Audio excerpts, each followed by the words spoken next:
One of my favorite meats to can is pork. I just think it keeps the flavor and texture better than other canned meats. So today I'm canning seasoned pork from a recipe in this book, The Attainable Sustainable Pantry by Kris Bordessa. I love this book because it shows you how you can replace store-bought processed products with your own delicious, nutritious, homemade products. And it has over 120 recipes in it.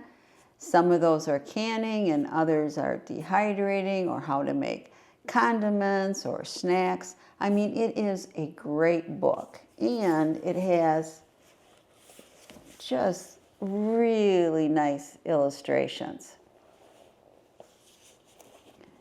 And the canning recipes in here are all approved by the National Food Preservation Center. So yes, this is a safe canning book, but so much more than just a canning book.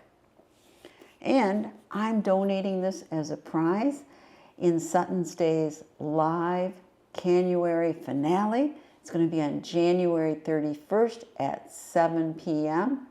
Eastern Standard Time. So you do have to attend the live performance to be available for any of the creator gifts. But if you can't make it, just make sure that you do watch all the Canuary videos and comment on them, because then you will be eligible for some fantastic prizes. Having a jar of this seasoned pork on your pantry shelf means you can quickly prepare a tasty and nutritious meal. And you know, when you can it, it kind of transforms the pork. You're putting it in cubes in the jar, but when you take it out, you can use a little fork and you have shredded pork. Great for carnitas or tacos. But I'm going to make something a little different. Be sure you stay to the end of the video to see how I use this canned seasoned pork. So let's get started. First up, let's look at the stuff we have to dice. We need 10 pounds of pork shoulder. Look at this, on sale and still expensive. $16.01 for this one, $13.74 for that one. Now, I sent my husband to the store because I didn't have any red onions. And I told him I need about 5 cups worth. He gave me this one, and this one. Gee, do you think I'll have enough? Be sure to allow prep time for this recipe. It does take time to cut up your pork and remove the fat. And remember, you can always do that the day before and then can the next day. Now, let's dice the meat first. The time-consuming part of the recipe is you gotta remove as much fat as you can. You're not gonna get it all. You got that there. You wanna remove that. Doing your best to get it off.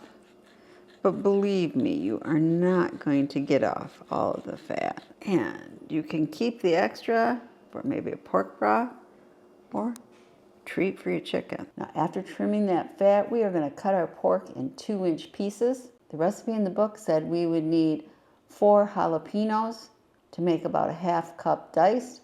Well, believe me, I guess my jalapenos were a lot bigger. I did not need 4. Now, as I stated previously, we need 5 cups diced onions. And when I have to dice up a lot of onions, well, I always use my Mueller Pro vegetable chopper. I just love how fast it chops and no tears. Well, I thought you'd get a kick out of this. There's still 1 onion left and 2 bags untouched. So remember that when you need 5 cups of red onions, you don't have to buy 3 bags like my husband did. Okay, let's look at the ingredients we need for this recipe. We got 10 pounds of that boneless pork shoulder, 1 cup of our extra virgin oil back there, 1/2 cup about diced peppers, and 2 tablespoons of chopped garlic. And then we're gonna need 2 3/4 cup chicken broth and 2 3/4 cup orange juice, and only 1/4 cup of the lime juice. Then we have our spices. 1 tablespoon canning and pickling salt, 3 tablespoons chili powder, 1 tablespoon dried oregano, 1 tablespoon ground cumin, 2 teaspoons paprika, 2 teaspoons black pepper, and that's it. Prepare and heat up your pressure canner so it's going to be ready to go when you're ready to jar up your pork. Now you got to put in the amount of water that it says for your canner. I have hard water, so I add vinegar because otherwise you can get cloudy jars. And you can put your jars in here to warm up if you want. And be sure to check your vent hole and lubricate the rim if needed. Now it's time to brown your meat chunks. Okay, we're going to want 1 to 2 tablespoons oil. 1, 2. Now we're going to add our meat. We're going to add enough to cover the bottom of the pan. And we're going to have multiple batches, but all we're trying to do is brown this meat.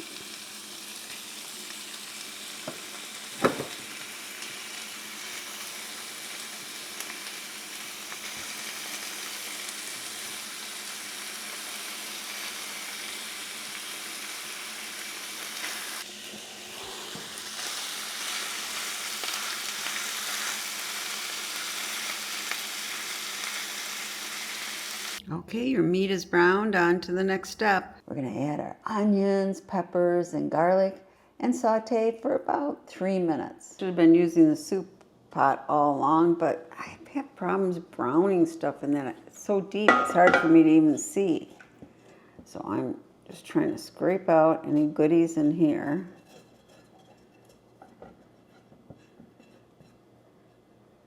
Now we'll put it on the burner. Since this pot wasn't completely warm, the instructions said do about 2-3 minutes. I'm probably going to do it 5 or 6. Just warm it all up, mix it together. Now we're going to want to add all of our spices. Mix those up. And let them cook for another 3 minutes or so. I'm going to be putting the meat in here, but I have to get the camera out of the way to be able to do that. So just a minute. Okay, we have the meat in there, and now it's time to add our liquid.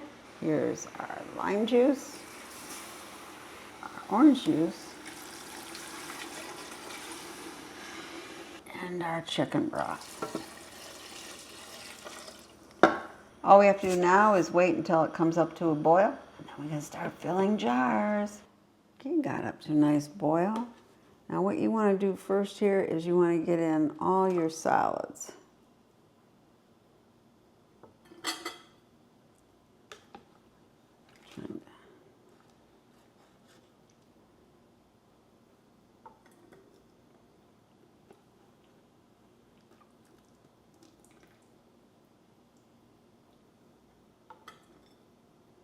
And you want to use a slotted spoon, makes it a lot easier.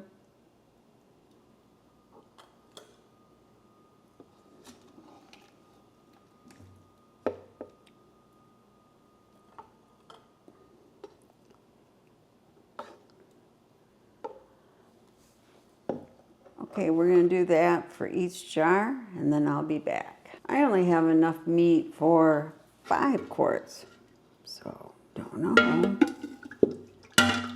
But next we want to fill up with liquid. There's an extra piece of meat there.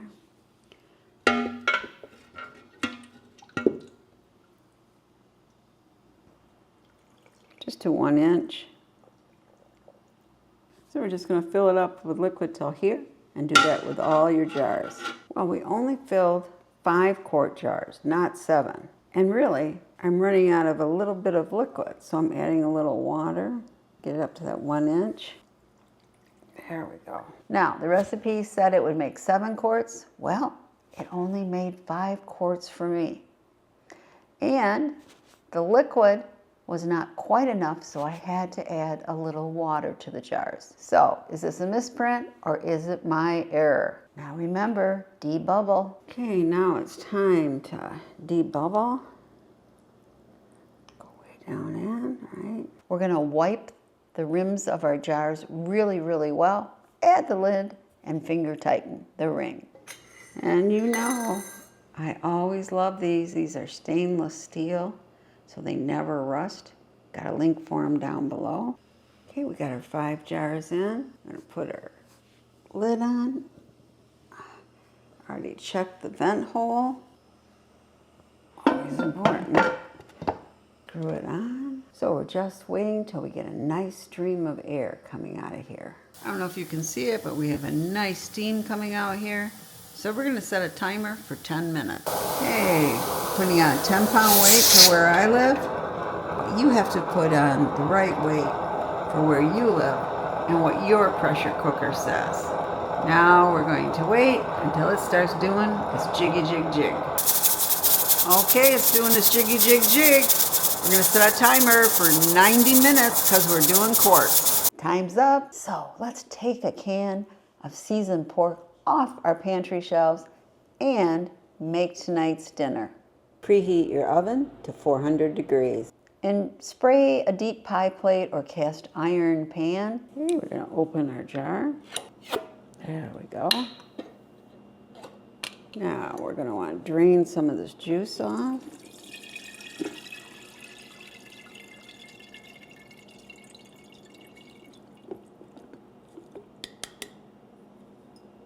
And we'll just let that drain a minute. We dumped our meat in here, and if you want, you can shred it up or you can keep it in chunks, whatever you like.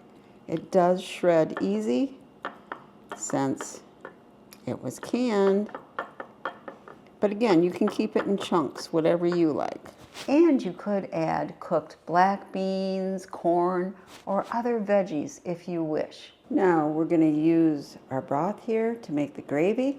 We're gonna add some cornstarch, maybe 2 tablespoons, okay? I just wanna thicken it up a bit. Mix it well.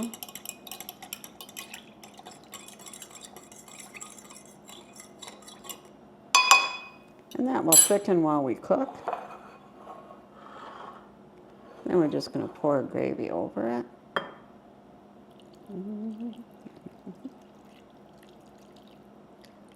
We're gonna prepare the cornbread crust following the instructions on the box. Now you're gonna wanna use whatever the instructions says on your boxed cornbread or corn muffin mix.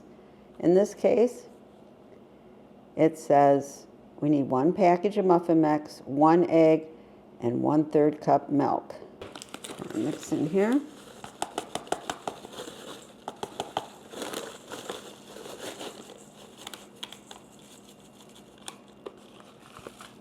Put in our 1/3 cup milk and our egg. Stir it up a bit.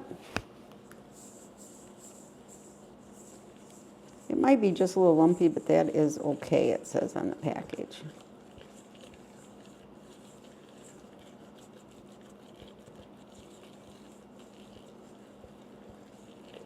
Get it all off the bottom there.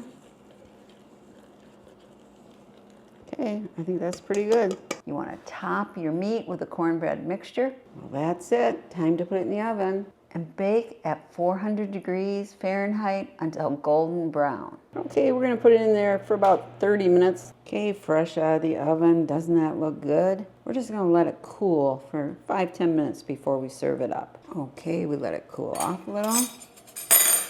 Now let's just do a piece here.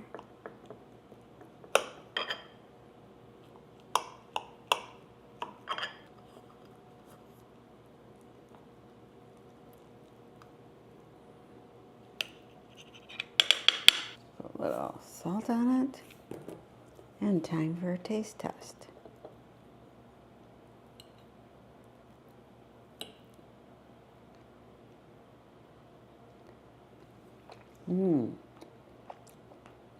Pork has a good flavor. I like it with the cornbread here. This is really good. And it was so fast and easy. Anyone could make it. Now, I think it would have been better if I would have added just a little taco sauce when I was making the gravy before I cooked it, or at least adding some hot sauce afterwards. To me, it just needs a little extra kick of flavor. So this is my last Canuary video of 2026. I hope you have enjoyed Canuary 2026 as much as I have. A complete list of participating channels is down below. And I want to thank Sutton's Days for being invited to Canuary 26. It is always an honor. Now, be sure to watch the grand finale live presentation again on January 31st, 7 p.m. Eastern Standard Time on Sutton's Days channel. You just might win a fabulous prize. Happy canning!